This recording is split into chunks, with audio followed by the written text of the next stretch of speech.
di sebuah tempat di dalam keji 1998. Aku tak pernah tahu nama si mata merah yang sesungguhnya. Setelah beberapa hari tergeletak mati di dasar laut, aku juga tak pernah tahu secara jelas lokasi penahanan kami. Apakah mereka meletakkan kami di sebuah penjara atau sebuah markas? Sebaliknya, si mata merah dan para hambanya mengetahui nama asli dan nama-nama samaranku selama kami semua dalam pelarian sejak Juli 1996 lalu. Dia bahkan mengetahui nama bapak, ibu, dan asmara, pekerjaan bapak, pekerjaan ibu. Dia tahu lokasi rumah kami di Ciputat dan kampus asmara di Salemba. Ini sungguh mengerikan. Satu hal yang ku ketahui, mata merah adalah salah satu manusia paling keji yang pernah kutemui. Itu kusimpulkan karena di sebuah pagi di hari ketiga yang kuperkirakan tanggal 15 Maret 1998, kami dibangunkan oleh bunyi trompet yang memeki-meki. Samar-samar ku dengar suara orang baris berbaris dan derap sepatu. Aku semakin yakin kami berada di sebuah markas, entah markas apa. Kedua tanganku masih terikat pada ujung setiap velvet. Aku juga bisa mendengar suara lenguhan Daniel yang pasti baru bangun. Dari suara dengkur Alex yang harus diselingi bunyi mesin pendingin, aku menyimpulkan di ruang yang luas itu hanya ada kami bertiga. Aku tak tahu di mana mereka menyekap sang penyair dan Sunu. Aku bahkan tak tahu apakah kawan-kawan lain masih aman dalam pelarian atau sudah tertangkap dan dikurung di tempat lain. Di dalam mimpi-mimpiku, aku bukan hanya bertemu sang penyair, tetapi sesekali aku bertemu dan bertengkar dengan Naratama. Pertemuanku dengan sang penyair adalah sebuah mimpi yang tak ingin membuatku bangun kembali. Mimpi yang teduh sekaligus menyedihkan karena entah bagaimana aku menyadari pertemuan itu akan segera berakhir. Sedangkan mimpiku bersama Naratama adalah mimpi buruk dan membuatku berkeringat ingin menjerit. Kemana Naratama? Mengapa dia selalu tak ada ketika kami dalam keadaan genting? Aku teringat cerita Kinan. 2 tahun lalu, sebelum kami dinyatakan buron oleh pemerintah, Kinan ditugaskan ke Tandes, Surabaya bersama Sunu, Julius, Gusti, dan Naratama. Mereka mengawal buruh 10 pabrik menggelar aksi unjuk rasa menuntut kenaikan upah. Saat itu, aku baru saja ditunjuk menjadi Sekjen Winatra dan Bram menugaskan aku pindah ke Jakarta. Karena unjuk rasa yang intens dan melibatkan ribuan buruh, tentara merasa mempunyai alasan menangkap mereka.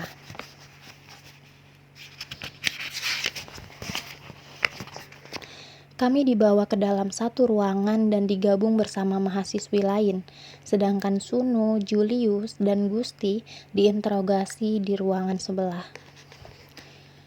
Mereka ingin mencari bukti bahwa Kinan dan kawan-kawan adalah dalang unjuk rasa itu. Kata dalang menjadi buruk selama 10 tahun terakhir karena tidak lagi merujuk pada seni pertunjukan wayang. Menurut Kinan, di ruangan itu dia harus membuka bajunya hingga hanya mengenakan celana dalam dan bra karena beberapa poluan yang memeriksa mereka sibuk mencari-cari sebuah rekaman video. Untung saja mereka tidak menemukan apa-apa karena video itu sudah kami amankan. Demikian Kinan mengisahkan padaku sembari tertawa-tawa, seolah-olah yang dialaminya adalah sesuatu yang lucu. Setelah Kinan dan kawan-kawan ditahan selama 3 hari, mereka dilepas dan bubar ke tempat kos masing-masing. Pertanyaan pertama Sunu ketika mereka semua keluar dari kantor polisi adalah, "Mana video itu? Di mana Tama?" "Ya, dia di mana?" Belakangan, menurut Kinan, Naratama mengaku berhasil kabur bersama video yang dicari itu ketika unjuk rasa mulai dibubarkan polisi. Apa sih isi video itu? Ternyata isinya hanya beberapa latihan teater sang penyair dengan para buruh pabrik. Sebetulnya tidak berbahaya, tetapi saat itu sang penyair dan puisi-puisinya menyebabkan pemerintah dan tentara sewot. Maka kami merasa apapun yang bersangkutan dengan sang penyair yang bisa membakar semangat aktivis buruh sebaiknya disimpan dulu. Aku menelan kembali pertanyaan berikutnya yang mengganggu pikiranku tentang bagaimana Naratama bisa lolos dari intaian Intel. Tetapi Kinan tahu betul, aku selalu curiga pada Tama. Dia tersenyum mengatakan, "Laut, nanti kau sendiri akan mengalami. Mungkin ada sebagian dari kita yang kena tangkap, sebagian berhasil menghindar. Itu kan biasa." Karena Kinan masih menaruh kepercayaan yang begitu besar pada Naratama, aku berusaha membunuh kecurigaanku terhadapnya. Asuh, sekali lagi kepalaku disiram air dan es batu. "Bangun lu anjing, mereka pasti memiliki lemari es gigantik karena gemar sekali membangunkan kami dengan seember es." Terdengar Daniel berteriak dan menyumpah-nyumpah.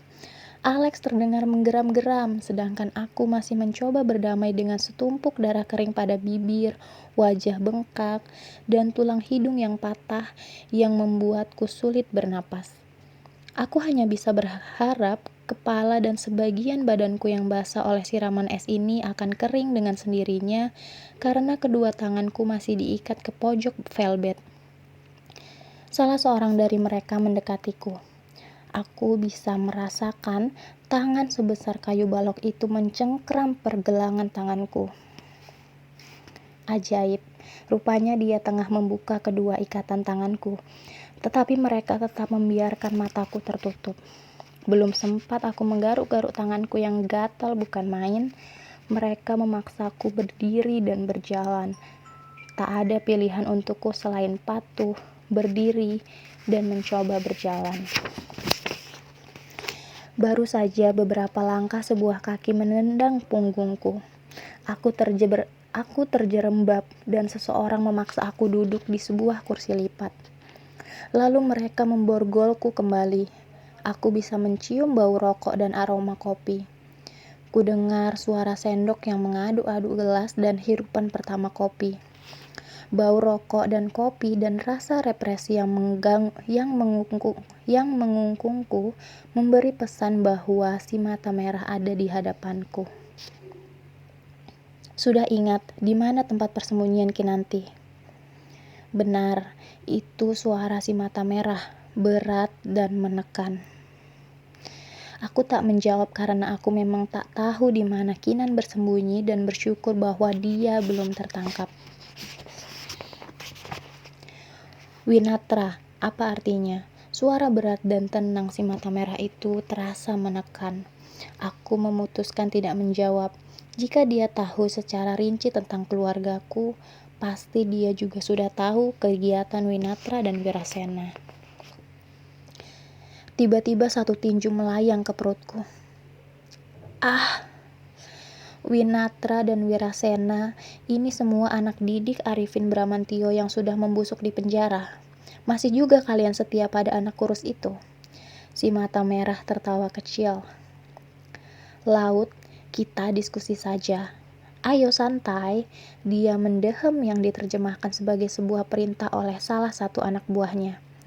Rupanya perintah itu adalah membuka kain hitam yang sudah lama melekat menutupi mataku. Selajur sinar lampu neon menghantam mataku. Aku merasa kepalaku berdenyut dan mataku seperti tak berfungsi. Segala yang ada di hadapanku terlihat kabur karena mataku terlalu lama dibebat kain hitam. Perlahan-lahan aku bisa melihat Daniel dan Alex. Kami berada di sebuah ruangan yang cukup besar dengan 3 tempat tidur velvet yang saling berjauhan. Tapi kali ini kami bertiga tengah berhadapan dengan interogator seperti mahasiswa yang tengah berhadapan dengan dosen. Daniel dan Alex masih mengenakan kain penutup mata dan tengah diinterogasi, meski kali ini tak lagi diselingi tinju dan siksaan. Aku bisa mendengar sekilas Daniel ditanya mengapa kami menentang Orde Baru dan sang interogator menggertaknya sambil menghantam meja. Sementara Alex yang duduk beberapa meter dariku tampak lebih tenang. Aku tak paham mengapa aku satu-satunya yang diperbolehkan melihat ini semua. Kami dipisahkan oleh sebuah meja lipat dengan para interrogator. Di hadapanku, si mata merah duduk menatapku dengan seksama, dan di meja kulihat ada sebuah gelas kaleng berwarna hijau apel yang pasti berisi kopi panas, karena aku bisa mencium aromanya. Di kiri kananku berdiri dua lelaki besar. Di kiri kananku berdiri dua lelaki sebesar pohon yang tempo hari menculikku. Mereka masih mengenakan seibu sehingga aku tetap tak bisa melihat wajah mereka. Tetapi aku mengenali tubuh mereka yang besar. Si mata merah menyodorkan sebuah gelas kaleng berisi kopi panas itu. Minum. Aku diam menatap kepul uap kopi itu. Apakah kopi itu mengandung racun? Mengapa pagi ini mereka sedikit beradab?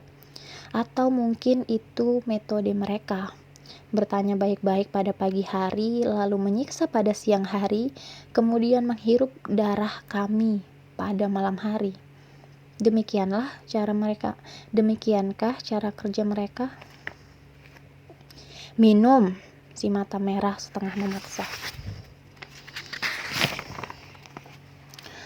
Aku mengambil gelas kaleng itu dengan tangan gemetar. Kedua tanganku sepanjang malam diikat di kedua ujung tempat tidur velvet, sehingga rasanya hampir tak berfungsi. Aku menghirup kopi itu sedikit saja. Jadi seandainya ada racun, aku tidak langsung mati. Si mata merah mengambil sebungkus rokok dari sakunya dan mengambil sebatang. Dia menyalakan rokok itu dan menghembuskan asapnya.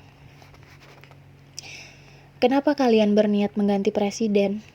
Urusan apa kalian anak-anak kecil mau mengganti presiden? Tiba-tiba saja aku kepingin sekali menjawab. Kalau kami memang hanya anak kecil, kenapa Bapak merasa terancam? Lelaki sebesar pohon di sebelah kiriku menggampar kepalaku dengan tangannya yang sebesar tampah. Aduh, aku merasa wajahku pecah berkeping-keping. Bibir dan hidungku penuh darah. Aku mengelap bibirku yang sudah sangat bengkak itu. Mata merah menghela napas dan menatapku dari kepala ke kaki bolak-balik. Winatra. Aku diam. Apa arti Winatra? Kini aku yang penasaran reaksi si mata merah, maka aku memutuskan menjawab. Membagi secara rata.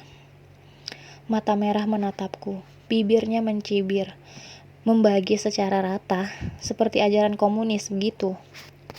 Ya enggak lah, semua ajaran baik kan memang menyuruh kita berbagi. Ajaran orang tua, ajaran semua agama, dan juga sila kelima Pancasila kan juga berbicara soal keadilan sosial. Aku menjawab dengan normatif yang membuat si manusia pohon semakin beringas. Sok ngajarin lagi, kalian ikut-ikutan PKI. Pidato Arifin Bramantio kan membela petani dan buruh, persis PKI. Pidatonya membela semua rakyat Indonesia yang miskin. Kataku mulai bosan dengan kebodohan klise mereka. Si manusia pohon nyaris menghajar mukaku, tetapi si mata merah menahan. Wirasena, tanyanya. Wirasena kenapa, Pak? Artinya, para pemberani. Mereka tertawa keras, terbahak-bahak seperti sekumpulan beleguk, sehingga aku bisa melihat melalui ekor mataku bagaimana orang-orang yang tengah menginterogasi Daniel dan Alex menoleh. Mereka memang sok berani, kepingin mencabut 5 undang-undang politik. Si mata merah mengusap air matanya saking gelinya. Gila anak-anak ini. Bosmu sudah tertangkap. Tiba-tiba si manusia pohon sebelah kiriku menyela. Dia sudah membusuk di Cipinang sana bersama Sanana. Hei, kalian coba ceritakan urusan apa dengan anak-anak tim-tim, Urusan di tanah air saja gak beres, kalian ikut-ikutan urusan di tim-tim.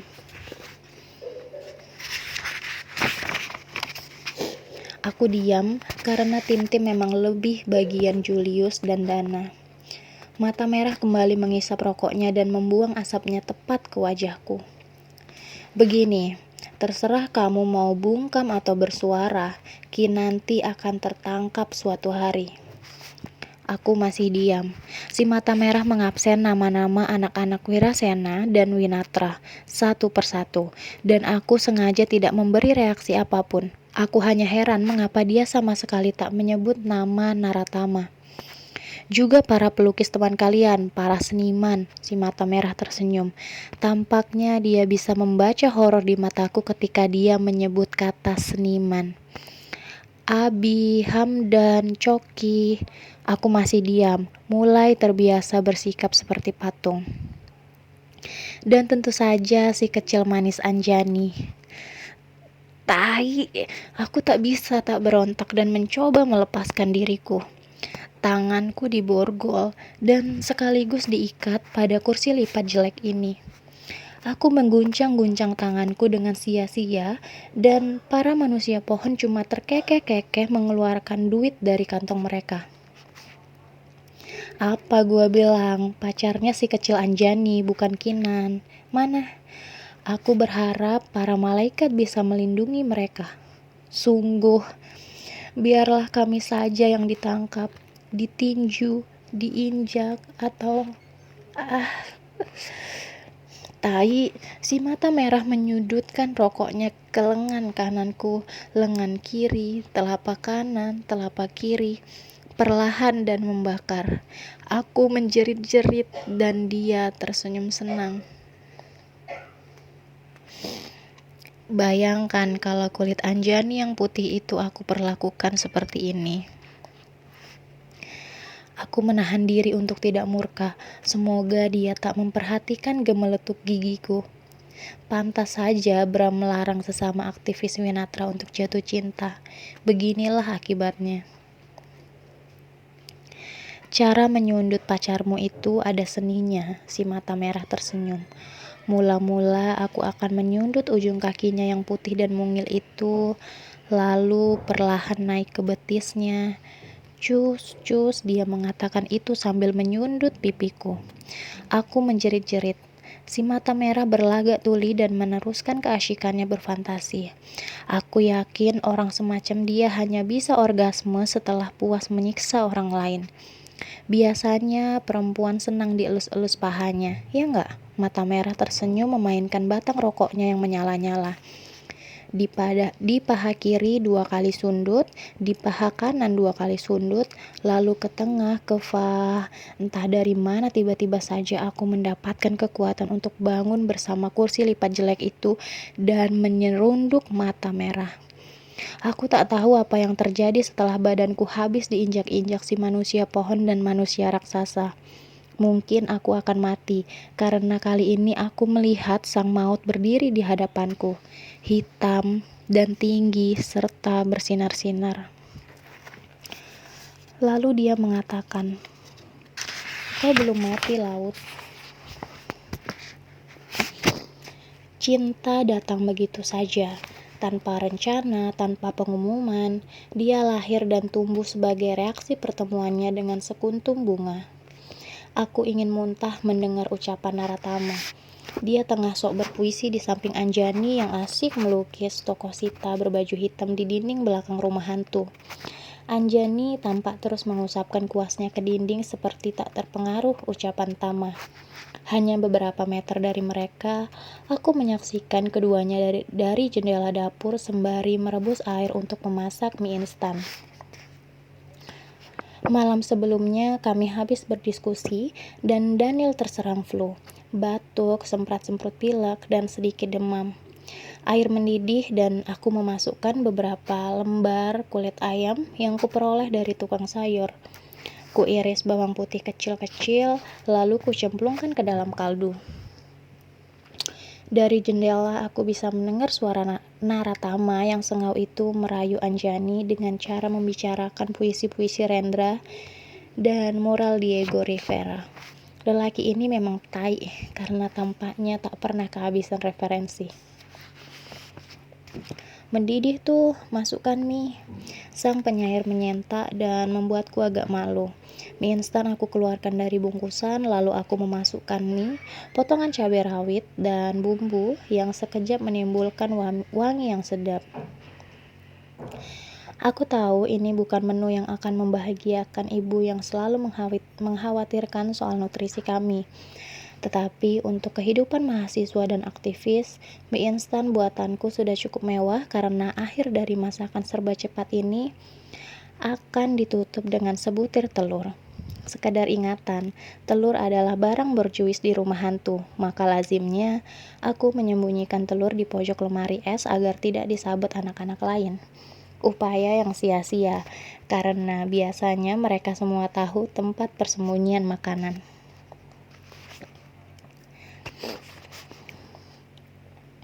Mas, ceritakan ketika dulu kau melamar Mbak Aryani, apakah kau menggunakan puisi-puisimu? Sang penyair tertawa kecil. Tidak, percintaan Ari dan aku adalah percintaan yang polos. Kami tak butuh kata-kata apalagi puisi. Bagaimana kau tahu Mbak Aryani Yuniarti adalah perempuan yang tepat untuk hidup bersama? Sang penyair tampaknya tak menyangka aku bakal melontarkan pertanyaan pribadi seperti itu. Tetapi kelihatannya dia tidak keberatan berbagi. Ari tidak pernah berharap apapun dariku. Aku hanya memiliki tubuh dan baju yang melekat ini. Aku tak pernah selesai sekolah, apalagi punya gelar. Modalku hanya hati yang jujur dan daya hidup.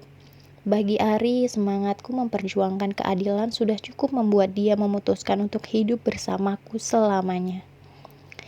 Aku menatap sang penyair yang menyalakan rokok dan mengisapnya. Ada sedikit rasa iri pada sikapnya yang tenang dan berjarak.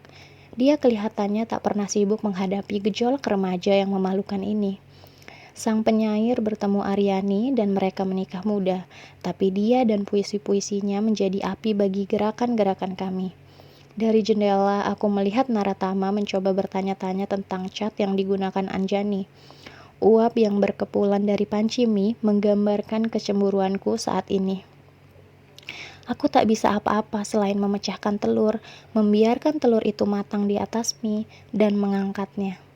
Sang penyair sudah menyiapkan mangkuk dan sendok.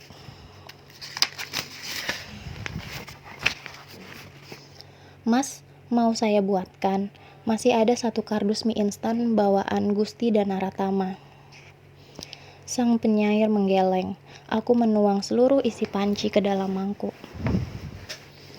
Baunya memang membuat perutku bikin onar, lezat, dan penuh dosa. Aduh, asyik sekali, mau dong. Kuah kaldu itu hampir saja tumpah karena tanganku goyah mendengar suara itu. Anjani, astaga. Ngapain dia meluncur masuk dapur? Dan mengapa dia berjalan mendekat? Astaga, dia berkeringat. Kulitnya yang licin itu berkeringat. Kenapa dia mengambil sendok? Wajah Anjani yang mungil itu masuk ke dalam permukaan panci. Dengan lincah, ia menciduk sesendok kuah dan beberapa helai mie, lalu memasukkannya ke dalam mulutnya yang mungil. Aku menjadi patung bodoh yang menatap wajah Anjani menikmati kuah itu. Laut, ini enak sekali. Mie instan rasa bawang putih dan kaldu asli. Sungguh peka lidahnya. Angkat pancinya, Laut, nanti terlalu matang. Sang penyair menggerutu dan segera mematikan api.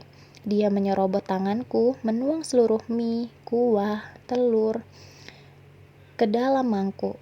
Kemudian dia mengambil 2 bungkus mie instan dari lemari sembari mengatakan, "Aku tak ngeterke mangkok mie iki, dhisik kanggo Daniel. Kalian masaklah dan makan berduaan." Sang penyair membawa mangkuk mie yang mengepul-ngepul itu ke kamar samping tempat Daniel meringkuk sambil menyemprot-nyemprot ingusnya. Anjani mencuci tangannya dengan minyak untuk menghilangkan belepotan cat di tangannya. Lantas dia mengulangnya dengan sabun.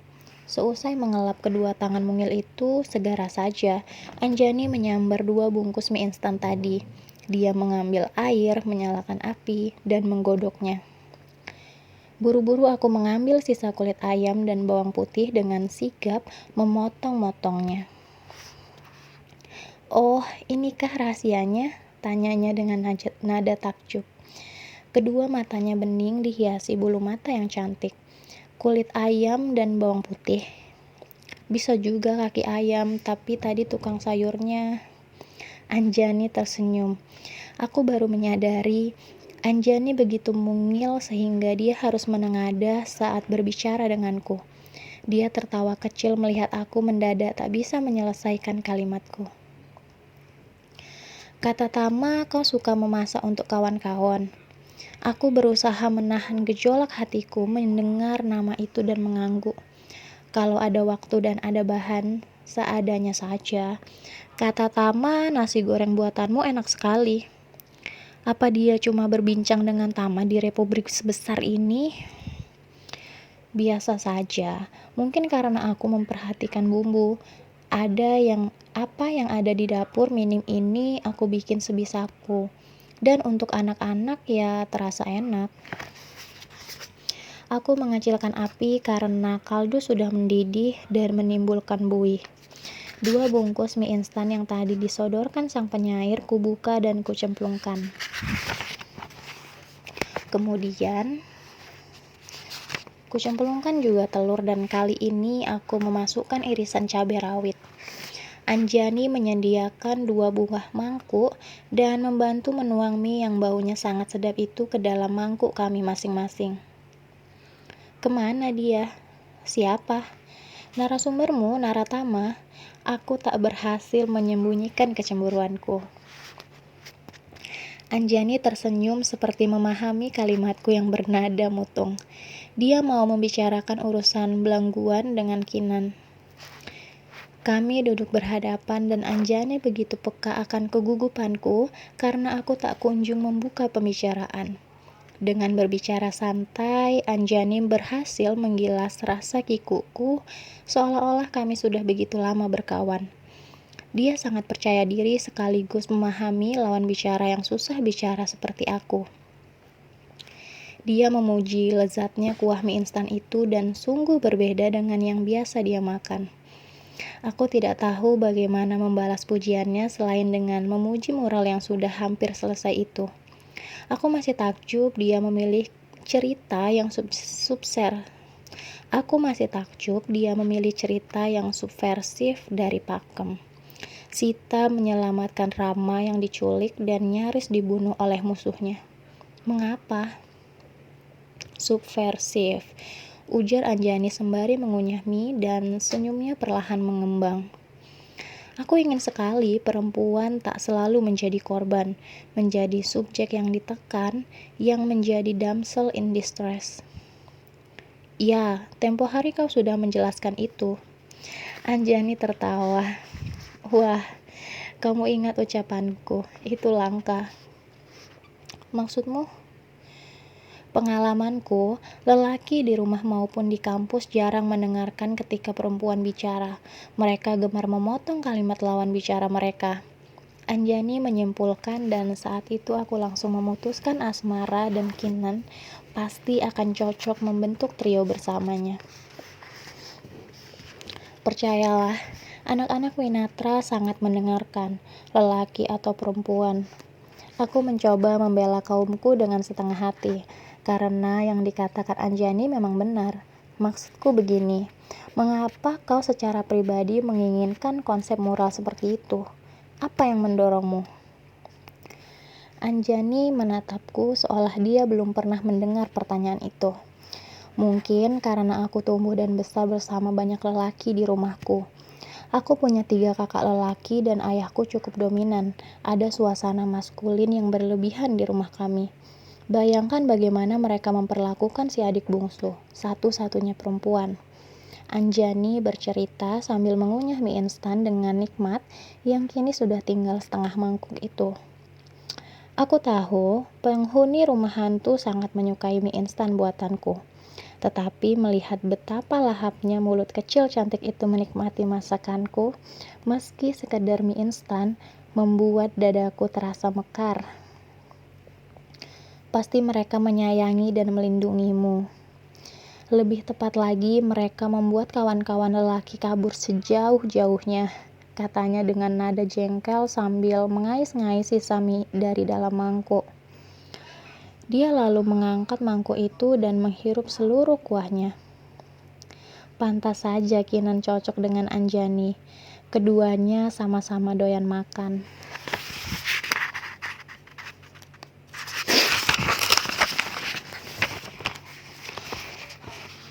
Jika mereka berdua kuperkenalkan pada Asmara, jadilah mereka trio yang selaras, sama-sama suka makan dan sama-sama mengatur hidupku.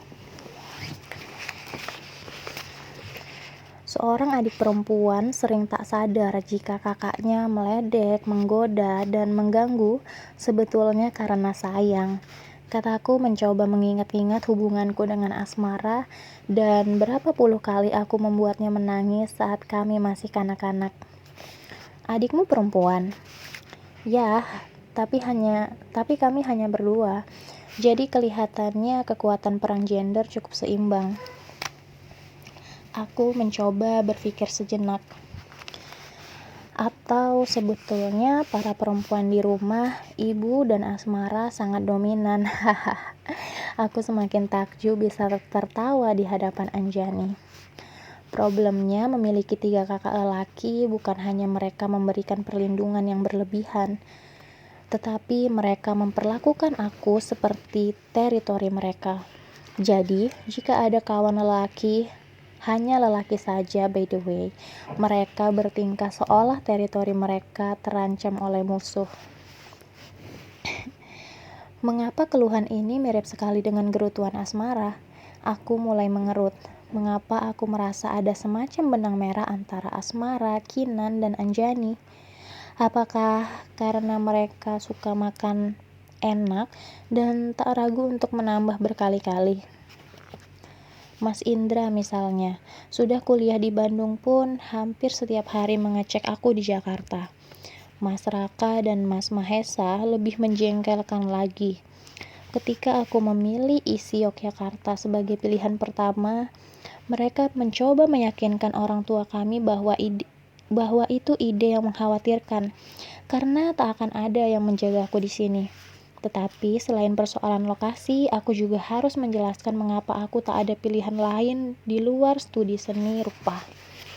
Itu butuh berbulan-bulan, karena sejak kecil gambar-gambarku selalu hanya dianggap coret-coret dinding yang tak berguna.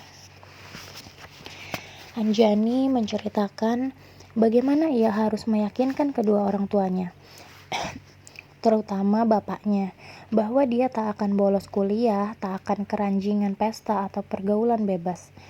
Dia harus mendapatkan dukungan penuh dari adik ayahnya yang menetap di Yogyakarta dan salah satu guru besar di UGM. Lantas, setelah upacara mengantar si adik bungsu yang dilakukan sang ibu, Raka dan Mahesa, karena abang sulung sedang ujian, dan memeriksa tempat kos yang dipastikan berjauhan dengan tempat kos pria, barulah Anjani dilepas oleh keluarganya. Kau pasti merasa bebas merdeka kini, jauh dari pengawasan dan bisa melukis seasik ini. Aku mengangkat mangkuk dan mulai mencucinya di basin. Kau tidak tahu Julius itu kawan dekat Mas Raka? Anjani tertawa. Dia berfungsi mengawasi aku. Dalam setiap kelompok pasti ada agen ganda. Kembali dia tertawa. Sebuah gurauan yang terus-menerus melekat di benakku. Ketika kami selesai mencuci mangkuk mie, Naratama muncul dengan wajah mirip cucian lusuh. Hai, sapa Anjani dengan tampang prihatin. What's up? Aku balik dulu, Jan. Loh, Kinan bilang apa? Belangguan. Aku tidak ikut, Naratama melirik aku dengan wajah masam. Ada tugas lain. Anjani memandang aku dan Naratama bergantian. Naratama kemudian mengambil ranselnya dan meninggalkan kami tanpa berkata apa-apa.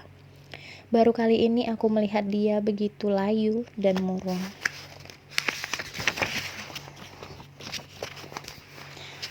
Sekali lagi aku tak bisa menggerakkan tubuhku. Tetapi aku sadar betul, ternyata aku belum mati karena aku bisa merasakan darah segar dari hidung dan mulutku. Asin. Rupanya setelah menginjak punggungku habis-habisan, mereka memindahkan aku ke velvet. Tangan kananku kembali diikat ke salah satu pojok.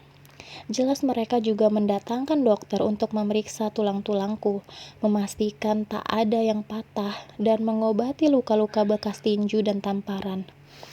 Perban-perban dan plester di tubuhku adalah bukti bahwa mereka membutuhkan aku tetap hidup.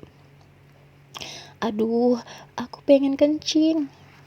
Tiba-tiba saja aku memberanikan diri minta izin ke belakang.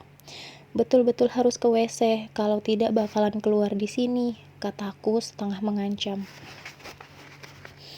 Terdengar mata merah memerintah si manusia pohon agar mengikatkan sehelai kain hitam apa ke mataku dan mengikat kedua tanganku.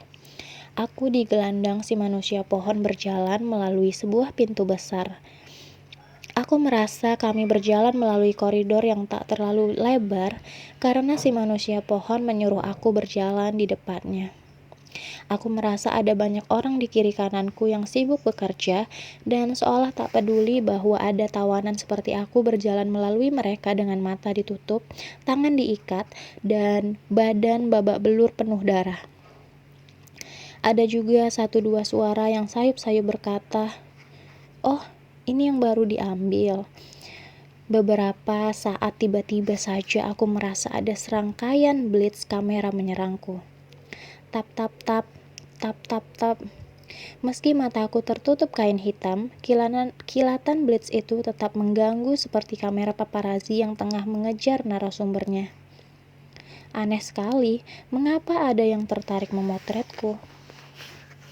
Kami tiba di depan toilet dan si manusia pohon rupanya ingin manusiawi dengan melepas ikatan tanganku, tapi tak melepas tutup mataku. "Awas, kau buka, aku bunuh kau." Aku tak bisa berlama-lama juga di toilet yang sangat basah, bau pesing, dan kotoran manusia itu. Hanya beberapa saat aku langsung keluar dan segera aku berikan kedua tanganku untuk diikat kembali. Pada saat itu, serangkaian kilatan blitz menghantam kami kembali.